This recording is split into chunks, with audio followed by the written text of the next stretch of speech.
नमस्कार साथियों, मैं सीमा गुप्ता आज आप सभी के बीच अत्यंत ही महत्वपूर्ण विषय पर एक लेख को लेकर आई हूँ। और लेख का विषय है प्रेमचंद्र की भाषाई चेतना एवं शब्द योजना। जी हाँ, आज के लेख का विषय है प्रेमचंद्र की भाषाई चेतना एवं शब्द योजना। साथियों, इस लेख को अत्यंत ही मेरी प्रिय डॉक्टर उषा सिन्हा द्वारा लिखा गया है, जो कि आचार्य एवं अध्यक्ष पूर्व भाषा विज्ञान विभाग लखनऊ विश्वविद्यालय की रह चुकी हैं और वर्तमान में भारतीय लेखा परिषद की महामंत्री के पद पर कार्यरत है। साथियों, ये अत्यंत ही उत्कृष्ट श्रेणी की लिटरेचर हैं।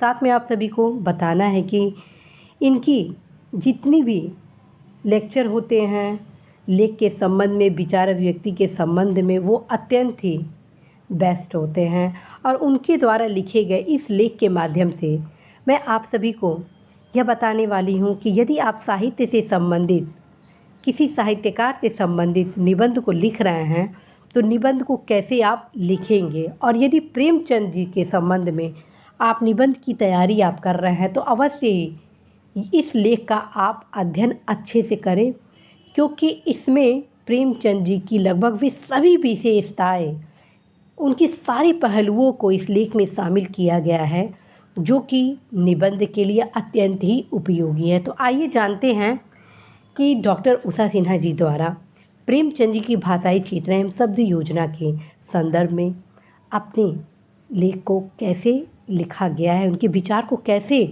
अभिव्यक्त किया गया है। उपन्यास सम्राट, कलम के सिपाही, महान चिंतक, भारतीय जनता के सच्चे प्रतिनिधि, सरल सहृदय, स्वाभिमानी एवं सूक्ष्मदर्शी प्रेमचंद जी को हिंदी कथा साहित्य का उदय शिखर माना गया है। और इस लाइन का आप उपयोग सदैव ही जरूर करें जब भी आप प्रेमचंद जी से संबंधित निबंध का प्रयोग कर रहे हैं, लिख रहे हैं, या किसी अन्य लेखक के संबंध में यदि आप निबंध की तैयारी कर रहे हैं तो उनकी जो भी विशेषताएं हैं उससे आप निबंध की शुरुआत कर सकते हैं। आप देखिए, इस पैराग्राफ में प्रेमचंद जी की सारी उपलब्धियों को समेटने का प्रयास किया गया है। तो आगे देखते हैं कि क्या है इसमें। विद्वानों ने स्वीकार किया है कि प्रेमचंद विश्व स्तरीय साहित्य सम्राटों यथा टॉल्स्टॉय, गोर्की, चार्ल्स डिकेंस आदि विश्व के शीर्षस्थ उपन्यासकारों तथा मोपासा चेरवों, ओ हेनरी आदि विश्व के शीर्षस्थ कहानीकार के साथ लिया जा सकता है। उन्हें उर्दू साहित्य के सर्वश्रेष्ठ कहानीकार एवं उपन्यासकार का अतुलनीय सम्मान प्रदान किया गया है। अपनी अप्रतिम संवेदनशीलता के कारण प्रेमचंद मात्र कथाकार न होकर भारतीय जन जागरण के नायक और नायक भी हैं। प्रेमचंद का साहित्यिक चिंतन युगानुकूल क्रांतिदर्शी है। वह एक महान साहित्यकार भी हैं और महान साहित्य के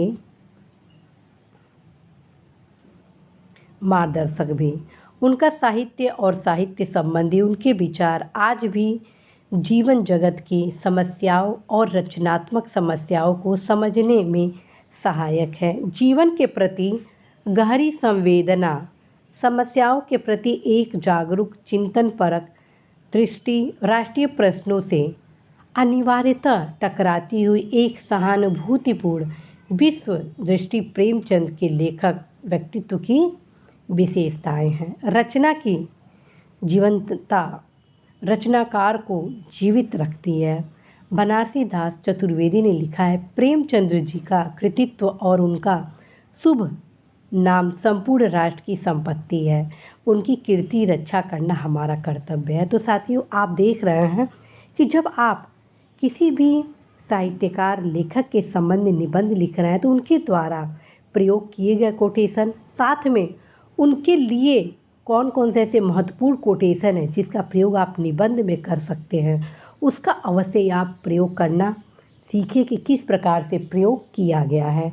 नेक्स्ट देखते हैं। प्रेमचंद्र की दृष्टि समन्वयवादी रही है। उन्होंने आदर्शोन्मुख यथार्थवाद की पहल की थी। आदर्श यथार्थ का यह द्वंद्व उनके कथा साहित्य में निरंतर चलता रहा है। उनके उपन्यासों एवं कहानियों में अनेक ऐसे पात्र चित्रित हुए हैं जो ग्रामीण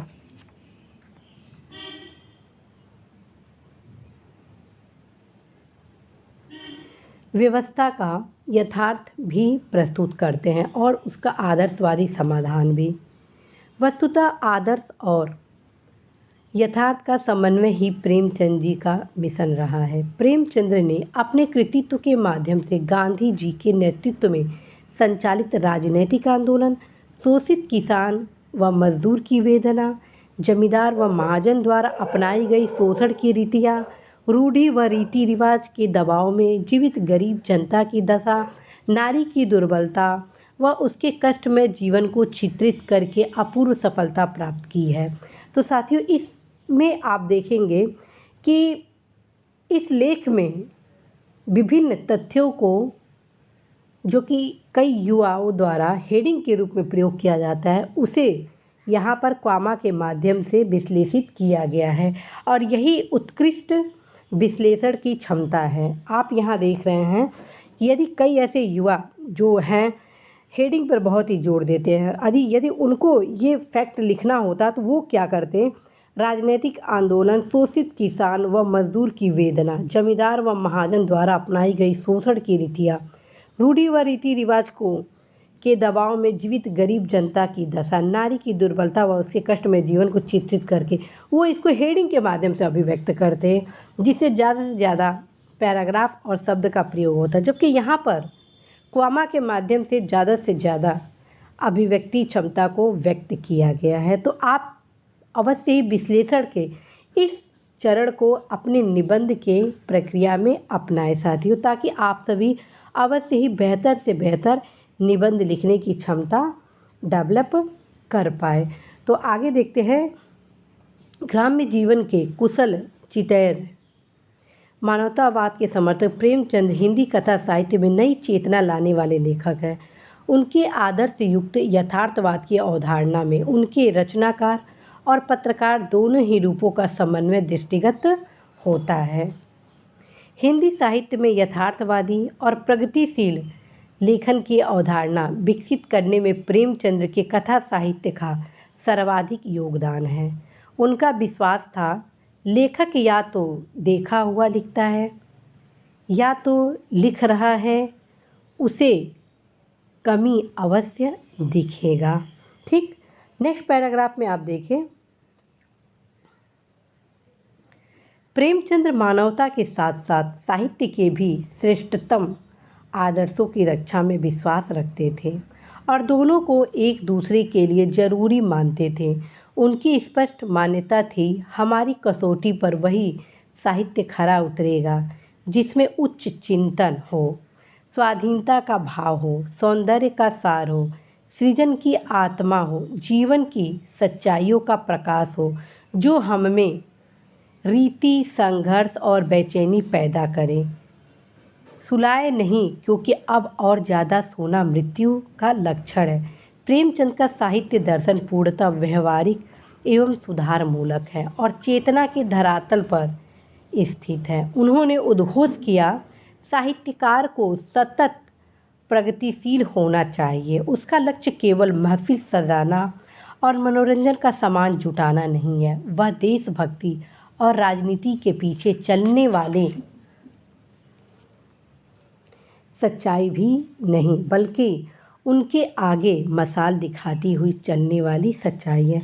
तो आप यहाँ पे देख रहे हैं कि कॉमा के माध्यम से सब कुछ अभिव्यक्त करने का यहाँ पे प्रयास किया गया है। तो साथियों, आप सभी भी इस प्रकार के विश्लेषण क्षमता डेवलप कर लेंगे, बशर्ते आप इस निबंध को बहुत ही अच्छे तरीके से देखें, समझें।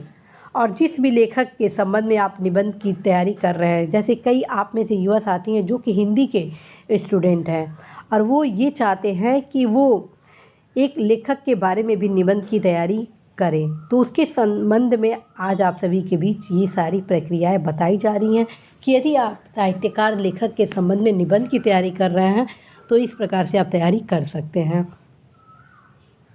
तो नेक्स्ट पैरा देखते हैं।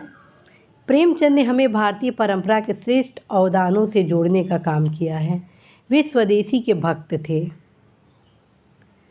स्वदेश और स्वराज के प्रेमी थे। महात्मा गांधी की तरह उन्होंने हिंदी साहित्य में लेखकीय आचरण का अपना देसी मॉडल तैयार किया था, जिसने सामान्य जनमानस को भी आंदोलित किया था। उन्होंने सर्वधर्म समभाव और स्त्री पुरुष समानता पर बल दिया था। वे उन्हें एक दूसरे का पूरक मानते थे। वे स्त्रियों के अधिकारों के प्रबल समर्थक थे, उनकी शिक्षा के लिए चिंतित थे, लेकिन स्त्री समस्या को पुरुषों से अलग बांटकर नहीं देखते थे। उनका अभिमत था, समाज से लड़ने के लिए स्त्रियां कितनी विवश हैं, उससे कम विवश पुरुष नहीं हैं। जब स्त्रियां अपने को पुरुष से अलग समझने लगेंगी तो याद रखो, संसार भयंकर हो जाएगा।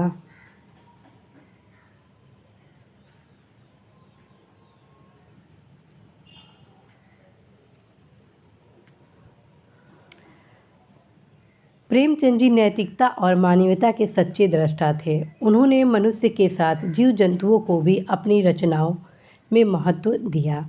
जाड़े के दिनों में स्वयं कंबल ओढ़ते थे और घोड़े को दुशाला उड़ाते थे। सुप्रसिद्ध व्यंग्यकार श्री हरिशंकर परसाई ने प्रेमचंद जी की मानसिकता का अपने व्यंग्य लेख प्रेमचंद के फटे जूते में बड़ा सटीक विश्लेषण किया है। प्रेमचंद जी की सर्जना आज भी प्रासंगिक है, पात्र आज भी जीवित है, परिस्थितियाँ आज भी वही है। प्रेमचंद समाज के चित्रण करता ही नहीं, वरन वे हमारी आत्मा के शिल्पी हैं। प्रेमचंद ने भाषा पार्थक्य को महत्व न देकर हिंदी उर्दू को समान महत्व दिया। डॉक्टर राजेंद्र प्रसाद जी ने पटना के सर्च लाइट में लिखा था, हिंदी उर्दू को नज़दीक लाना यही प्रेमचंद जी का सर्वोत्तम स्मारक होगा। दक्षिण भारत हिंदी प्रचार सभा के मद्रास केंद्र पर उपाधि वितरण के अवसर पर 27 सितंबर 1934 को भाषाई विषमता के बारे में उन्होंने कहीं उदार और कहीं तीखी प्रतिक्रिया जाहिर की थी। प्रेमचंद जी के कथा साहित्य की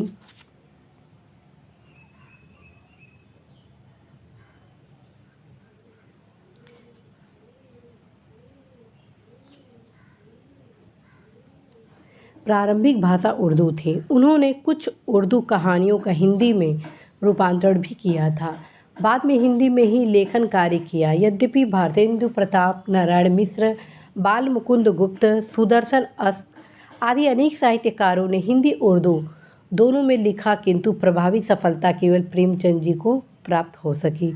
हिंदी उर्दू में समान रूप से समादृत प्रेमचंद जी सोवियत यूनियन, पूर्वी यूरोप के देशों, चीन इत्यादि के साम्यवादी जगत में विशेष लोकप्रिय हुए। भाषा पर अपने असाधारण अधिकार के कारण प्रेमचंद समकालीन कथाकारों के मध्य अपनी अलग पहचान बनाने में सफल हुए हैं। उनकी भाषा मानव जीवन की उन तमाम अनुभूतियों की अभिव्यक्ति कराती है जो सरल, स्वाभाविक एवं प्रसंगानुकूल है।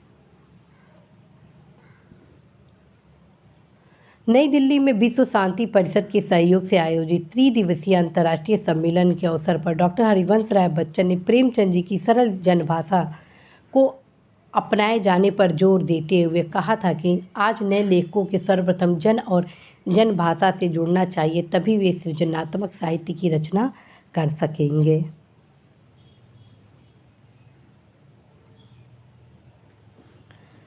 भाषा की शक्ति मूलतः उसकी शब्द सामर्थ्य, शब्द योजना और शब्द व्यवस्था पर आधारित है।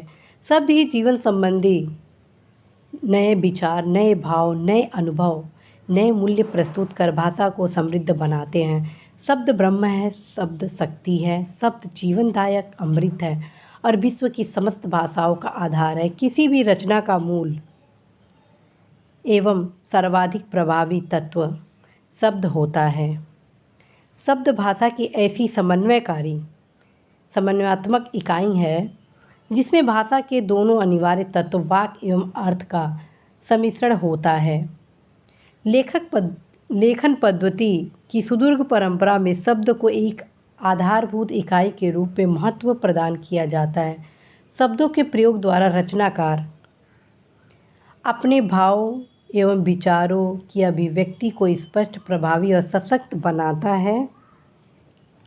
वस्तुतः भाषा की संपन्नता एवं अभिव्यंजना शब्द राशि पर ही अवलंबित होती है, अर्थात विभिन्न अर्थों एवं भावों के अभिव्यक्तिकरण के लिए शब्दों का विपुल भंडार अपेक्षित है। भाषा के शब्दार्थ जगत का विस्तृत ज्ञान होने के कारण प्रेमचंद अपनी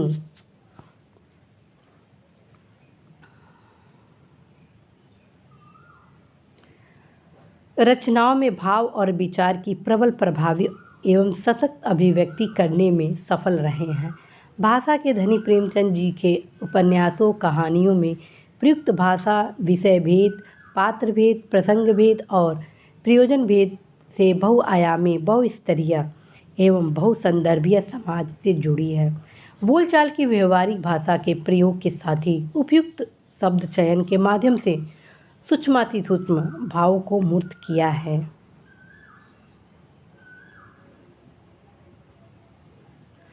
प्रेमचंद की कहानियों एवं उपन्यासों की भाषा में तत्सम तद्भव देशज शब्दों के साथ ही अरबी, फारसी, तुर्की एवं अंग्रेजी शब्दों का समुचित प्रयोग हुआ है।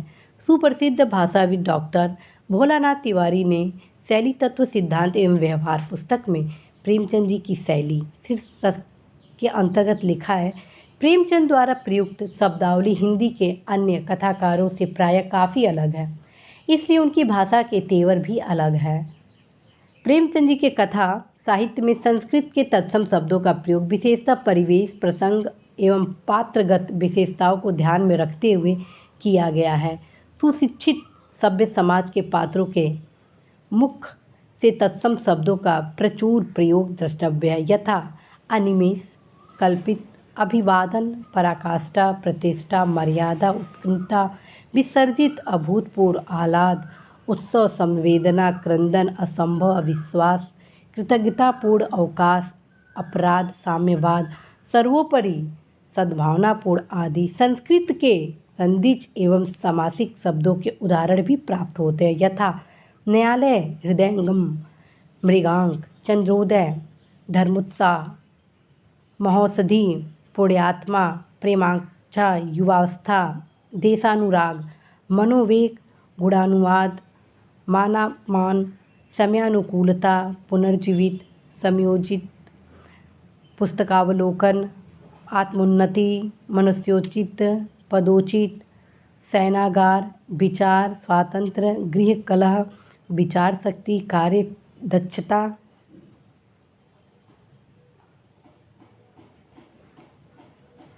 पाचन शक्ति, करुण विलाप, गृह प्रबंध, पति सेवा, कष्ट साध्य, पुष्पवृष्टि, हृदय पीड़ा, हृदय विदारक, आत्मशुद्धि, स्वर लालित्य, हृदय दीपक, निद्रा विलासिनी, आशा दीपक, व्रत धारणी, अतिथि अभ्यागत, मुखमंडल, नीति चतुर, हित मित्रादि, प्रजाहित नीति।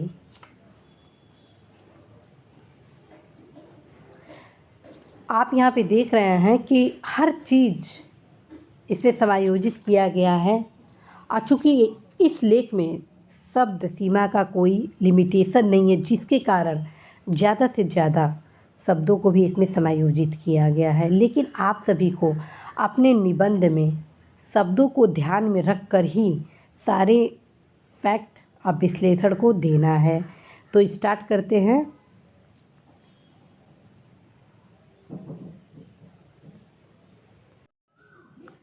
प्रेमचंद की रचनाओं में अंग्रेजी शब्दों के उपयुक्त चयन से संप्रेषणीयता एवं प्रभावोत्पादकता में अभिवृद्धि हुई है। कतिपय उदाहरण द्रष्टव्य है। Club, company, band, deputation, warrant, tennis, commissioner, doubt, bungling, camp, station, magistrate, police, bank, telephone, registry, hotel, motor,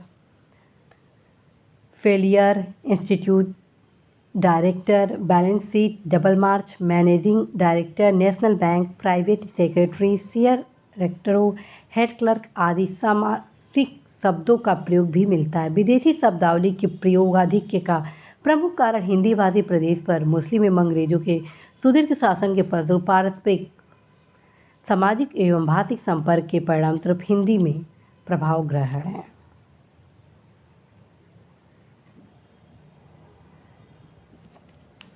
Hindi में प्रशासन, धर्म, शिक्षा एवं संस्कृति आदि विभिन्न क्षेत्रों से संबंधित विदेशी शब्दावलियों का प्रचुर मात्रा में आदान हुआ है। बहुप्रयुक्त गृहीत शब्दावली और स्वभाषा के शब्दों के संयोजन से संकर शब्दों का निर्माण भी हुआ है और इनके प्रयोग के उदाहरण प्रेमचंद के कथा साहित्य में प्राप्त होते हैं, यथा जल्दबाजी, कलमबंद, जेलखाना, क्लब घर, बैंक घर, फौजी बैंड,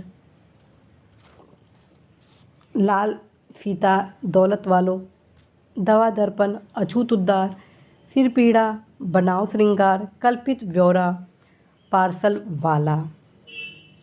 कहानियों एवं उपन्यासों में पुनरुक्त शब्दों का प्रयोग भी मिलता है। इससे भाषा की अभिव्यंजना में अभिवृद्धि हुई है। साथ ही कई स्थानों पर इनका प्रयोग अनिवार्य सा भी प्रतीत होता है।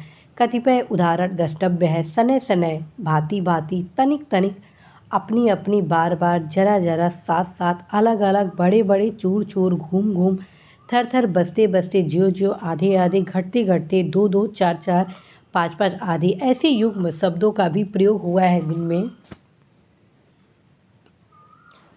दो सार्थक शब्दों का प्रयोग एक साथ हुआ है किंतु एक ही शब्द की आवृत्ति नहीं है, यथा नौकर चाकर, चहल पहल, काजल पत्थर, छोटी मोटी, कटोरी कटोरा, धन संपत्ति, देख रेख, चिट्ठी पत्री, पहनना ओढ़ना आदि। प्रेमचंद की हिंदी कहानियों में शब्दावली संबंधी एक अन्य वैशिष्ट्य उल्लेखनीय है कि कुछ अंग्रेजी शब्दों का प्रयोग शुद्ध वर्तनी के साथ किया गया है, यथा स्वाभाविकता, प्रेम चतुर्थी, मानसरोवर भाग 3 में एक आँच की कसर, पर कतिपय और शब्द भी मिलते हैं। और principal, principal, money, value, conference, second, duty, इनके हिंदी अर्तीब के साथ व्यक्त भी किए गए हैं। इस प्रकार की विशेषताएं प्रेमचंद के समकालीन अन्य कथाकारों में नहीं मिलती है। अब आप देखिए कि इसे किस प्रकार से संपन्नता की ओर लेके जाया जा रहा है। इस प्रकार भाषा समन्वय के पक्षधर, शब्दों के अद्भुत पारखी प्रेमचंद जी ने आवश्यकतानुसार स्वाभाविकता के साथ शब्दों के सटीक चयन एवं संयोजन द्वारा युगीन प्रतिबिंब को प्रस्तुत करने की अपूर्व कला थी।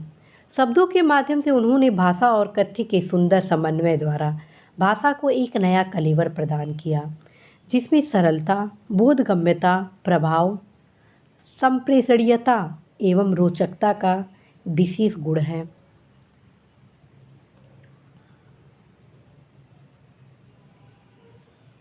संभवतः इसी वैशिष्ट्य के कारण प्रेमचंद जी का साहित्य कालजयी है।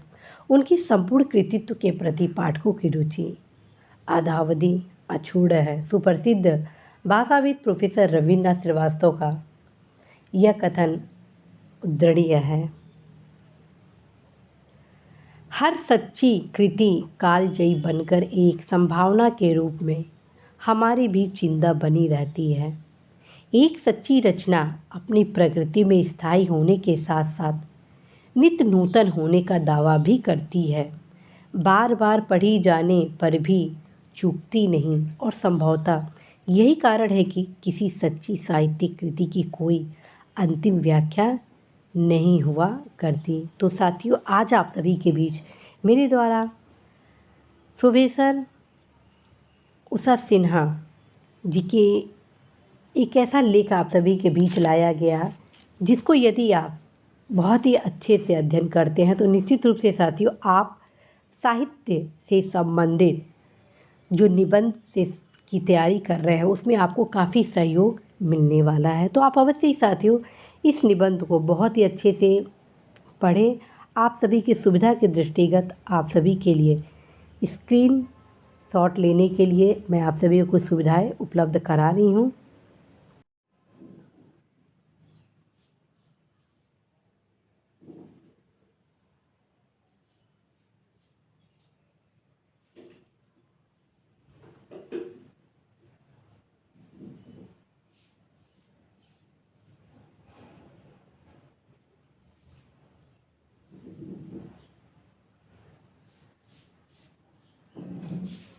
साथियों, आप सभी अवश्य ही साहित्य समाज का दर्पण होता है। साहित्य संस्कृति का सार होता है। साहित्य समाज को एक नई ऊंचाइयों पर लेकर जाता है। आदि से संबंधित ये जो निबंध के टॉपिक है उसकी तैयारी ज़रूर करिएगा। साथ में यदि आप हिंदी बैकग्राउंड से हैं या आप चाहते हैं कि किसी लेखक के संबंध में यदि निबंध पूछे तो उसकी आप तैयारी करें, तो आप अवश्य ही लेखक के संबंध में आप कैसे किसी साहित्यकार के बारे में बताएंगे उसको इस निबंध से ज़रूर टैली करें। प्रयास करें कि आप अपने अभिव्यक्ति को कम शब्दों में ज़्यादा से ज़्यादा कैसे अभिव्यक्त कर पाएंगे। यह निबंध बहुत ही बड़ा है। उसका कारण है कि इसमें प्रेमचंद जी की भाषाई चेतना एवं शब्द योजना के समस्त आयामों को शामिल किया गया है। लेकिन प्रतियोगी परीक्षाओं में हमेशा शब्दों को ध्यान में रखकर ही लिखना होता है। ये आप सभी के ऊपर डिपेंड करता है कि आप कम शब्दों में निश्चित शब्दांतर्गत कैसे अपने निबंध को एक संपूर्ण बनाते हैं, और ये टोटल डिपेंड हो जाता है आपके ऐसे राइटिंग आर्ट पर। यदि आप अपने ऐसे राइटिंग का अभ्यास करते हैं तो निश्चित रूप से साथियों आप एक बेहतर निबंध लिखने का आर्ट डेवलप कर पाएंगे। साथियों इसी आशा संदेश के साथ मैं सीमा गुप्ता आज विदा लूँ। उसके पहले आप सभी को फिर से कुछ बताने वाली हूँ। अब वह ये बताने वाली हूँ कि आप सभी के निबंध को जांचने के बाद मुझे यह रियलाइज़ हुआ कि आप सभी द्वारा निबंध की जो शुरुआत की जाती है उसको कैसी शुरुआत की जाए उसमें कमी देखी जा रही है। उसके क्रम में जो मेरे द्वारा 21+1 टॉपिक बताई गई है इसे से रिलेटेड पूरा प्रयास किया जाएगा। निबंध की शुरुआत कैसे करें उसके संबंध में आप सभी को लिखकर बताए जाने का। साथ में हर एक टॉपिक पर आप सभी किस प्रकार से कोटेशन प्रयोग करें ये भी बताया जाएगा, क्योंकि प्रतियोगी परीक्षाओं से संबंधित जो भी कोटेशन होते हैं वो एकदम अलग होते हैं। हर कोटेशन किस पैराग्राफ में प्रयोग करना होगा ये भी आप सभी को अत्यंत ही ध्यान देने योग्य बात है। तो आप सभी की सुविधा के दृष्टिगत मैं पूरा प्रयास करूँगी कि जितना हो सके आप सभी के लिए मैं ऐसे के लिए हेल्प करूँ, और आप सभी को ये भी बताऊँ कि आप ऐसे के लिए अवश्य ही योजना पत्रिका, साथ में कुछ महत्वपूर्ण टॉपिक के लिए जो पुस्तक बताए गए हैं उसको आप जरूर तैयार करें, और 21+1 टॉपिक के लिए अपना नोट्स क्रमबद्ध रूप से बनाना आप आरंभ कर दीजिए। मेरे द्वारा जो टेस्ट सीरीज आप सभी को लिया जा रहा है आप सभी के परीक्षा के दृष्टिगत लिया जा रहा है, तो आप हर वीकेंड पर टारगेट बनाइए कि एक ऐसे से संबंधित टॉपिक को आपको कंप्लीट करना है। तो इसी लक्ष्य के साथ कि आप अवश्य अपने लक्ष्य में सफल होंगे, मैं सीमा गुप्ता आज विदा लेती हूँ। नमस्कार।